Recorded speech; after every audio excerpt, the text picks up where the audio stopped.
Hi class, Professor Harrison here. This is the second video that will create a comprehensive problem. In the previous video, we just did a LIFO to FIFO translation of our income statement. So I'm continuing on that problem. If you haven't seen that video yet, please feel free to check it out. What I've done here is I have my current balance sheet. Note that I have made one adjustment coming from my LIFO to FIFO, and that was for inventory. I'm going to make another balance sheet here that is fully adjusted for other things that I find in the footnotes of that particular problem. First of all, there's no adjustment for cash. That number simply carries across, $97,000. There's no adjustment necessary right now for accounts receivable, $96,000, carries straight across. We are going to make some adjustments to plant, property, and equipment, so temporarily I'm going to leave that line blank because we need to find the implied value of plant, property, and equipment.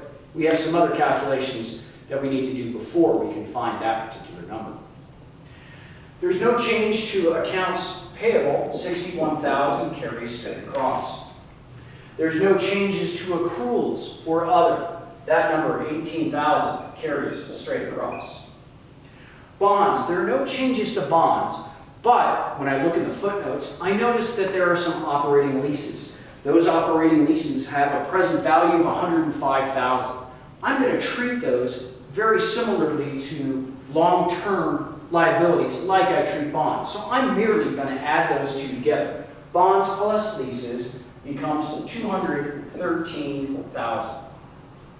I have all the pieces of my liability section of my balance sheet. When I add those up, I notice that the total is now $292,000. The equity section of the balance sheet, I'm going to go ahead and change this perhaps the most out of all the sections. I'm going to throw out common stock, additional paid-in capital, and retained earnings. I'm going to replace that by the market capitalization of this particular company. Recently, I looked up and I found that their ending stock price was $66.84.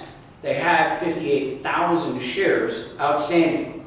When I multiply the number of shares times that ending market price, I get a market capitalization of $3,876,720.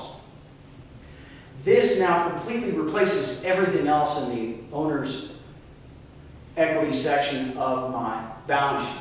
I now have my complete liabilities, my complete owner's equity. When I add them together, I get $4,168,720.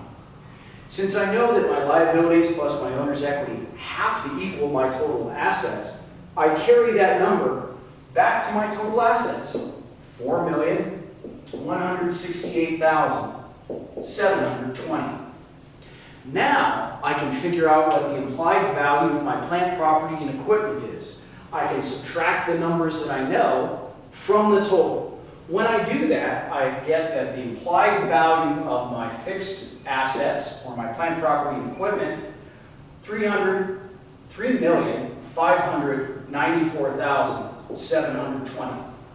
Now, I have a fully adjusted balance sheet, a fully adjusted income statement, and I can now go ahead and start to do some really good analysis. I hope that this video was helpful in the comprehensive two-piece problem of LIFO to FIFO for our income statement and all the adjustments that we've done to our balance sheet. Thanks for watching.